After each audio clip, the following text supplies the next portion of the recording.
મહિલા સશક્તિકરણ તરફ ગુજરાતે વધુ એક કદમ ઉઠાવ્યું છે। દરેક ક્ષેત્રમાં મહિલાઓ પોતાના હૌસલા અને આવડતથી આગળ વધી શકે છે।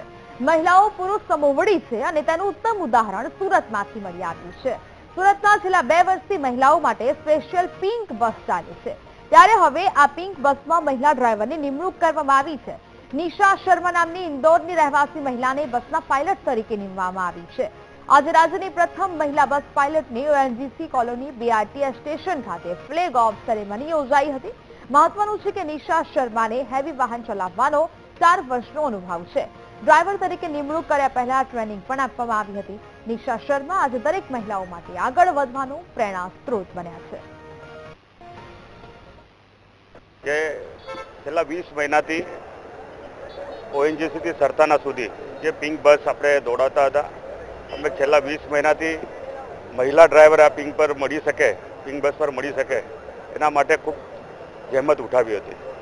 અંતે અમને એક ઇન્દોરને એક નિશા શર્મા કરીને જે ડ્રાઈવર છે, મહિલા ડ્રાઈવર આપણને મળી છે અને આજથી આપણે આ મહિલા ડ્રાઈવર પાસેથી આપ જ્યારે પ્રારંભ આપણે કરી રહ્યા છે તો મને કહેતા આનંદ થાય, સુરત મહાનગરપાલિકા ગુજરાતની અંદર સૌથી મોટું બીઆરટીએસનું નેટવર્ક ધરાવે છે અને આજે ગુજરાતની અંદર જ આપણે સૌ પ્રથમ મહિલા ડ્રાઈવરને આપણે અહીંયા આ પિંક બસ પર આપણે જ્યારે આપણે આ નોકરી પર રાખ્યું છે તો મહિલા હવે પુરુષની જેમ જ્યારે દરેક ક્ષેત્રની અંદર આગળ વધી છે ત્યારે આપણે સુરત મહાનગરપાલિકા આપણે અવ્વલ નંબરે આપણે ગુજરાતની અંદર આપણે આજે આ મહિલાનું એક અહીંયા ડ્રાઈવર તરીકે આપણે આજે જે એજ્યુકેશન રાખ્યું છે, હું આ મહિલા ડ્રાઈવરને સમગ્ર ગુજરાતમાં હવે મહિલા પણ બસ ચલાવશે અને આ ઘટના જે અને આ જે કાર્ય જે છે તે સુરતથી શરૂ થવા જઈ રહ્યું છે।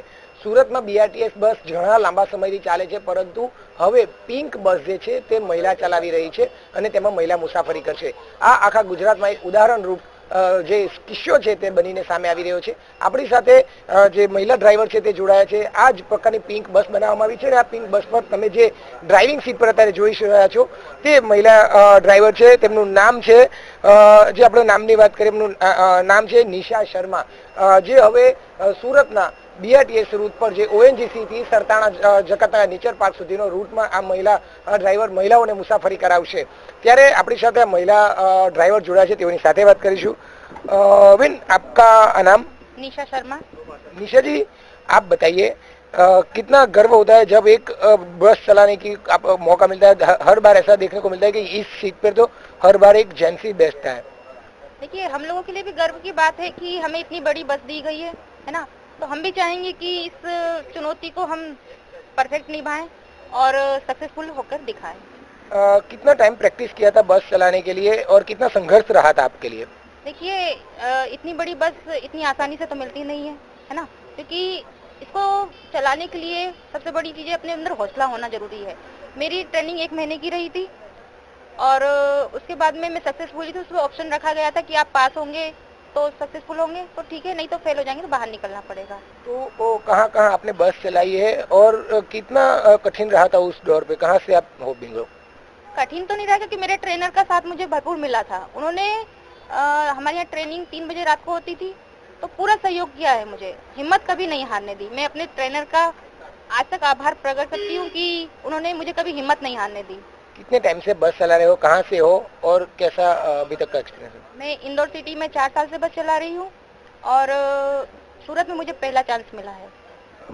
ये पूरे गुजरात में आप पहले ऐसे महिला हो जो बस चलाएंगी, क्या लगता है कि कितनी अपॉर्चुनिटी आपको मिली, ऐसे मान रहे हो आप? इसके बारे में तो भी कुछ नहीं कहना चाहूंगी, जो भी है आगे वाला समय आने वाला बताएगा आपको। महिलाओं आपकी बस में एक महिला ही मुसाफरी करेंगी, तो क्या कहेंगी महिलाओं के लिए? आपको देख के कई सारी महिलाएं इंस्पायर भी होगी, क्या कहेंगे? देखिए, मेरा ये मानना है कभी भी कोई भी महिला अगर पहल करती है तो छोटे वाहन से करने के बाद में धीरे धीरे धीरे एक एक सीढ़ी चढ़ना चाहिए।